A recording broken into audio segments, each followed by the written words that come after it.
Hello guys, അപ്പം നമുക്ക് ഇന്ന് നല്ല എളുപ്പത്തിൽ ഈസി ആയിട്ട് നല്ല ടേസ്റ്റിയിലും ഉണ്ടാക്കിയെടുക്കാൻ പറ്റിയ നല്ലൊരു പ്രഥമൻ്റെ റെസിപ്പി കണ്ടാലോ.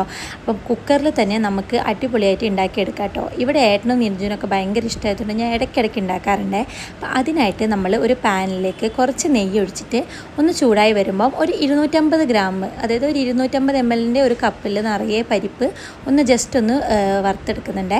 അപ്പം ഞാൻ ആദ്യം ഈ പരിപ്പ് കുറച്ചൊന്ന് ജസ്റ്റ് ഒന്ന് വാടിയതിന് ശേഷം ഒരു 2-3 സ്പൂണ് പരിപ്പ് ഇതുപോലെ ജസ്റ്റ് ഒന്ന് മാറ്റി വെക്കുന്നുണ്ട്, ഒന്ന് കറുമുറാവാൻ. അത് കഴിഞ്ഞിട്ട് ബാക്കിയുള്ള പരിപ്പ് നല്ല മൂപ്പിച്ച് വറുത്തെടുക്കുന്നുണ്ട്.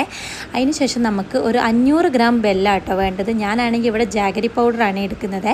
അതിലേക്ക് ഒരു 1/2 കപ്പോളം വെള്ളം ഒഴിച്ചിട്ട് ഒന്ന് ഇതുപോലെ തിളപ്പിക്കാൻ വേണ്ടിയിട്ട് വെക്കുന്നുണ്ട്. ഒന്ന് ജസ്റ്റ് ഇങ്ങനെ തിളച്ച് നന്നായി ഉരുകി വന്നാൽ മതിയാവും കേട്ടോ.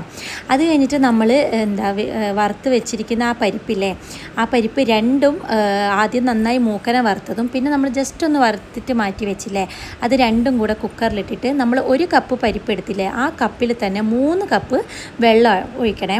നമ്മൾ ഏത് കപ്പിലാണോ പരിപ്പ് അളന്നത് ആ കപ്പിൽ തന്നെ 3 കപ്പ് വെള്ളവും കൂടി ഒഴിച്ചിട്ട് കുക്കറിൽ അടച്ചു വെച്ചിട്ട് ഒരു 3 വിസിലോളം ഞാൻ വേവിച്ചിട്ടുണ്ടായിരുന്നേ. പരിപ്പ് അധികം വേവണ്ടെന്നുള്ളവർക്ക് വിസിലിൻ്റെ എണ്ണം കുറയ്ക്കാം കേട്ടോ. ഞാനിപ്പം ഒരു 3 വിസിലോളം വേവിച്ചിട്ടുണ്ടായിരുന്നേ. അതാ വെന്ത് കഴിഞ്ഞ് നല്ല അടിപൊളിയായിട്ട് ഉടഞ്ഞ് നല്ല സെറ്റായി വന്നിട്ടുണ്ടായിരുന്നു പരിപ്പ് കേട്ടോ.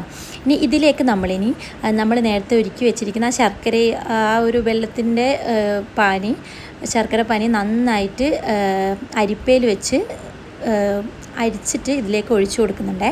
ഒഴിച്ചിട്ട് നമ്മൾ ഗ്യാസ് ഓൺ ചെയ്തിട്ട് നന്നായി ഇതുപോലെ ഇളക്കി സെറ്റ് ചെയ്ത് എടുത്തു കേട്ടോ.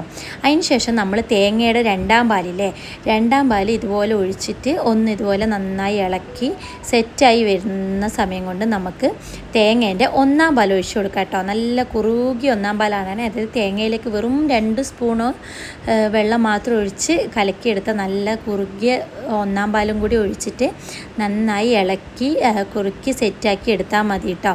പിന്നെ ഞാൻ ഇതിൻ്റെ അകത്തേക്ക് കുറച്ച് ഏലക്കയും പഞ്ചസാരയും കൂടെ പൊടിച്ചതും പിന്നെ ലേശം ജീരകം പൊടിച്ചതും പിന്നെ ചുക്ക് പൊടി ഉണ്ടെങ്കിൽ അതും കൂടി ഇട്ടാൽ നല്ല ഫ്ലേവർ ആട്ടോ. എൻ്റെ കയ്യിൽ ഇല്ലാത്തതുകൊണ്ട് ഞാൻ അതിടുന്നില്ല. പിന്നെ ഞാൻ ഫ്ലേവറിന് വേണ്ടി ഒരു ലേശം മിൽക്ക് മെയ്ഡും കൂടി ഒഴിച്ചു കൊടുത്തിട്ടുണ്ടായിരുന്നേ. അതിനുശേഷം നമ്മൾ നെയ്യിൽ അണ്ടിപ്പരിപ്പും മുന്തിരിങ്ങയും കൂടെ വാട്ടിയിട്ട് ഇതിലേക്ക് ഒഴിച്ചു കൊടുത്തു കഴിഞ്ഞാൽ നല്ല അടിപൊളി നല്ല ടേസ്റ്റ് ആയിട്ടുള്ള പ്രഥമൻ റെഡി ആയിട്ടോ. ഇനിയിപ്പോൾ പ്രഥമൻ ഉണ്ടാക്കാൻ തന്നെ അധികം കഷ്ടപ്പാടൊന്നുമില്ല, നല്ല എളുപ്പത്തിൽ നമുക്ക് കുക്കറിൽ തന്നെ ഉണ്ടാക്കി നോക്കാം കേട്ടോ. അപ്പോൾ ഇതുവരെ ഉണ്ടാക്കി നോക്കാത്തവർ ഒന്നുണ്ടാക്കി ട്രൈ ചെയ്ത് നോക്കണേ, നല്ല സൂപ്പർ ടേസ്റ്റാണ് കേട്ടോ. അപ്പോൾ അത്രയേ ഉള്ളൂ ഇന്നത്തെ ഒരു വീഡിയോ ഇഷ്ടപ്പെട്ട എല്ലാം ലൈക്ക് ചെയ്യുക, ഷെയർ ചെയ്യുക, സബ്സ്ക്രൈബ്